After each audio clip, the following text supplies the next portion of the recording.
మా మెడికల్ సిబ్బంది నర్సింహులు గారు and all medical staff and respected teachers and all students, ఈరోజు ముఖ్యంగా డయేరియా అవేర్నెస్ క్యాంపెయిన్. ఇది ఎందుకు ప్రాముఖ్యత, ఇంత ఇంపార్టెంట్, ఎందుకు ఒక టీమే ఎందుకు రావాల్సి వచ్చింది అంటే, సంవత్సరానికి 17 కోట్ల మంది చిన్న విద్యార్థులకి డయేరియా వస్తుంది. అంటే ఎంత పెద్ద ఇష్యూ చూడండి. దగ్గర దగ్గర 5 లక్షల మంది విద్యార్థులు 10వ తరగతి లోపల డయేరియా వల్ల చనిపోతున్నారు. ఎస్పెషలీ ఎప్పుడైతే ఈ వర్షాకాలం ఈ సీజన్లో ఇది మనకి ముఖ్యంగా రావడం అనేది జరుగుతుంది. సో ఇది చాలా చాలా ఇంపార్టెంట్. మన ముఖ్య ఇదేంటంటే, ఈ హెల్త్ సెక్టర్, మెడికల్ సెక్టర్ ఇద్దరు హ్యాండ్ ఇన్ హ్యాండ్ వర్క్ చేసి డయేరియా వల్ల ఒక డెత్ కూడా మన దాంట్లో జరగకూడదు. ఇంకా కరెక్ట్గా మాట్లాడితే మన కాంపౌండ్లో కూడా డయేరియా రాకుండా మనం ప్రొటెక్ట్ చేసుకోవాలి. అవునా కదా? ఇది ఇంపార్టెంట్ ఆస్పెక్ట్ అనమాట. దీనికోసమే ఇది అవేర్నెస్ జనరేట్ చేయడం కోసం మేము మీ స్కూల్కి రావడం, మీ క్లాసెస్ టైం కూడా తీసుకోవడం అనేది జరుగుతుంది. డయేరియా అనేది ఇన్ఫెక్షియస్ డిసీజ్. ఇన్ఫెక్షియస్ డిసీజ్ అంటే కమ్యూనికబుల్, ఒకరి నుంచి ఒకరికి స్ప్రెడ్ అవుతుంది. బట్ దేనివల్ల వస్తుందంటే, చాలా రకాల బ్యాక్టీరియాలు, వైరస్, పారాసైట్స్, ఇవన్నీ ఫ్యాక్టర్స్. అని ఇంకా చాలామందికి ఇమ్యూనిటీ తక్కువ ఉంటుంది. ఎప్పుడైతే మాల్ న్యూట్రిషన్ అంటే మనము తినే ఆహారంలో బ్యాలెన్స్డ్ డైట్ లేకోకుండా ఉంటుంది కొంతమందికి, వాళ్ళకు కూడా ఇప్పుడు మన వెజిటేబుల్స్ కొంతమంది తినరు, స్కూల్లో తింటారు అందరూ. కొంతమంది తినుకోండి పక్కన పడేస్తుంటారు. సెలెక్టివ్గా కొన్ని కూరగాయలు మాత్రమే తింటుంటారు. రాడిష్ అంటే ఇట్లాంటి పక్కన పడేస్తుంటారు. అవునా కదా? ఆకుకూరలు పక్కన పడేస్తుంటారు, క్యారెట్ పక్కన పడేస్తుంటారు. ఈ అన్నింటిలో కూడా లాట్స్ ఆఫ్ మినరల్స్, న్యూట్రియంట్స్ అన్నీ లాస్ అయిపోతుంది. అవన్నీ మనం తీసుకుంటే మనకి చాలా ఫైబర్ యాడ్ అవుతుంది, మన బాడీకి న్యూట్రియంట్స్ యాడ్ అవుతుంది, మినరల్స్ యాడ్ అవుతుంది. అండ్ మీకు మంత్లీ ఇచ్చే ఐరన్ సప్లిమెంట్స్, వీటన్నిటి వల్ల మీకు ఇమ్యూనిటీ పెరుగుతుంది. ఒకసారి ఆ ఇమ్యూనిటీ పెరిగినప్పుడు అప్పుడు మీరు ఎటువంటి ఏ డిసీజెస్ వచ్చినా వాటిని తట్టుకునే శక్తి వస్తుంది. ముఖ్యంగా ఈ టైంలో మలేరియా, డెంగ్యూ, డయేరియా ఇవి చాలా ఎక్కువ వస్తుంది. అండ్ ఈ డయేరియా వచ్చినప్పుడు వాళ్ళు ఎలా ఉంటారంటే, వాంతులు, విరోచనాలు. వాళ్ళకి మామూలుగా 3 అంతకంటే ఎక్కువ సార్లు మనకి ఏమైనా వాంతులు కానీ విరోచనాలు అయిందంటే, అరే నాకేదో ఖరాబ్ అయిందిరా బాబు అని వెంటనే మేడం దగ్గరకు వచ్చి మీరు చెప్పాలి. మీ హెల్త్ స్టాఫ్ దగ్గర ఎవరో మీ మేడంలో మీ టీచర్స్ ఉంటారు కదా, వార్డెన్స్ ఎవరో ఉంటారు కదా, అక్కడ వచ్చి మీరు అడ్రస్ చేయాలి.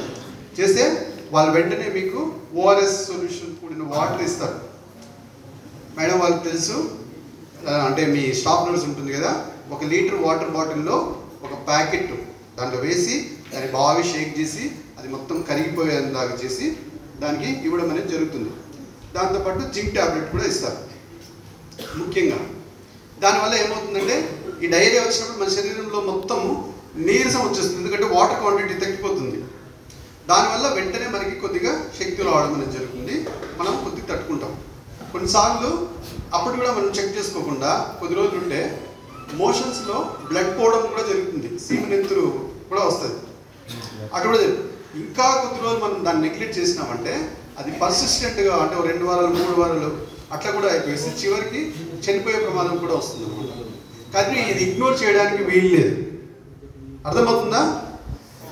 కానీ ఇది 100% preventable, provided with the positive awareness మనం జనరేట్ చేసుకోగలిగితే. దానిలో భాగంగా ఇది ఎవరికెవరికి ముఖ్యంగా వచ్చే అవకాశం ఉంటుందంటే, విద్యార్థులు, చిన్నపిల్లలు, ఎస్పెషలీ 15 years ఏజ్ వరకు ఉన్న స్టూడెంట్స్ అందరికీ, మన ఇళ్ళలో ఉన్న గ్రాండ్ పేరెంట్స్ ఉంటే వాళ్ళకి, డయాబెటీస్ ఉన్న వాళ్ళకి, కొంతమంది టీబీ ఉంటే టీబీ ఉన్న వాళ్ళకి, లేకపోతే ఇంక వేరే దీర్ఘకాలిక రోగాలు ఏమైనా ఉంటే వాళ్ళకి. ఎందుకంటే వాళ్ళకి అందరికీ ఇమ్యూనిటీ లెవెల్స్ డౌన్ అయిపోయి ఉంటుంది కాబట్టి వాళ్ళకి ఈజీగా ఇన్ఫెక్షన్ అయ్యే అవకాశం ఉంటుంది. సో మనం ముఖ్యంగా చేయాల్సిన ఒకే ఒక పని ఏంటంటే, ఇమ్యూనిటీ డౌన్ కాకుండా చూసుకోవాలి. దాన్ని చూసుకోవడానికి కావాల్సింది మీకు బ్యాలెన్స్ డైట్. మధ్యాహ్నము, నైట్ ఏదైతే మీకు ఫుడ్ ప్రొవైడ్ చేస్తారో ప్రాపర్గా మీరు న్యూట్రిషన్ ఎన్ష్యూర్ చేసుకుంటే ఇమ్యూనిటీ వస్తుంది. దాని తర్వాత ప్రివెన్షన్ వెళ్ళాలి. ప్రివెన్షన్ ఆస్పెక్ట్ ఏం చేయాలి? ప్రాపర్గా స్నానం చేయడం, ప్రాపర్గా హ్యాండ్ వాష్ చేయడం. హ్యాండ్ వాష్ చేయడం నేర్చుకోవాలి కూడా. టీం వాళ్ళు మీకు హ్యాండ్ వాష్ ఎలా చేయాలో కూడా చెప్తారు. అర్థమవుతుందా? దాంతోపాటు హ్యాండ్ వాష్ మనం ఎప్పుడు ప్లే గ్రౌండ్ నుంచి వెళ్ళాక, ప్లే గ్రౌండ్ నుంచి వచ్చేటప్పుడు, తినక ముందు, తర్వాత మనము ఈ బయట ఎక్కడి నుంచి వేరే ఊరి నుంచి వచ్చినా కానీ ఇట్లా ఏ టైంలో అయినా సరే మనం ప్రాపర్గా హ్యాండ్ వాష్ ఎన్షూర్ చేసుకుంటా ఉన్నాం. హ్యాండ్ వాష్ టెక్నిక్ కూడా చెప్పడం అనేది జరుగుతుంది, దానికి అనుగుణంగా చేయాలి. వీటితో పాటు ప్రాపర్గా వాటర్ తీసుకోవడము, సేఫ్ డ్రింకింగ్ వాటర్. అంటే లైక్ ఫుడ్, వాటర్ రెండింటి వల్ల మనకి ఇన్ఫెక్షన్ స్ప్రెడ్ అవుతుంది.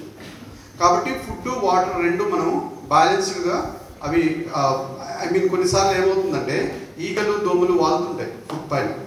మనం ఈరోజు చేసుకుంటాం, ఒకసారి రేపు తింటాం, దానిపైన సరిగ్గా కప్పి ఉండము, అట్లంతా చేస్తాం.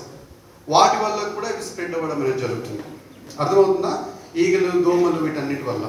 సో దీనికి మెయిన్ ఒక ముఖ్య ఆలోచన దృక్పథం మనలో రావాలి. అదేంటంటే మనం పరిశుభ్రంగా ఉండాలి. మనం ఎప్పుడైతే పరిశుభ్రంగా ఉంటామో అటువంటి మైక్రో ఆర్గానిజమ్స్ మొత్తం యాక్టివేట్ అవ్వవు. తద్వారా మన పర్సనల్ హైజీన్ మనం మెయింటైన్ చేయడం వల్ల దీన్ని నివారించవచ్చు అనే ఆలోచన దృక్పథం వచ్చి మనము దీన్ని మన ఆలోచన దృక్పథంతో పాటు మన బిహేవియర్లో ఉండాలి. మన క్లాస్ రూమ్ నీట్గా పెట్టుకోవాలి, మన టాయిలెట్స్ మనం నీట్గా పెట్టుకోవాలి, మనం ఇంట్లో హాస్టల్లో టాయిలెట్స్ ఉంటాయి కదా, అవి నీట్గా పెట్టుకోవాలి. మీరు ఎప్పుడైనప్పుడు దాన్ని వాష్ చేయడం, బ్లీచింగ్ పౌడర్ ఎన్షూర్ చేయడము. ఎక్కడన్నా ఇక్కడ మీ క్యాంపస్లో వాటర్ నిల్వ ఉంటే కదా, మీ గ్రౌండ్ పీరియడ్ ఉన్నప్పుడు ఆ టైం యూస్ చేసుకొని మీరే వాటికి ఆ గుంతల మీద మట్టి వేసేలాగా చేయడము, అది కూడా ప్లేయింగ్ ఆస్పెక్ట్గానే చూడాలి. మీరే బాధ్యత తీసుకోవాలా, అవునా కదా? ప్రతి చిన్న పనికి ఎవరో అధికారులు వస్తారు, ఏదో వస్తారు అనేది కాకుండా వాళ్ళు చేయాల్సింది ఆ స్ట్రీమ్ లైన్ జరుగుతూ ఉంటుంది. But at the same time మీరు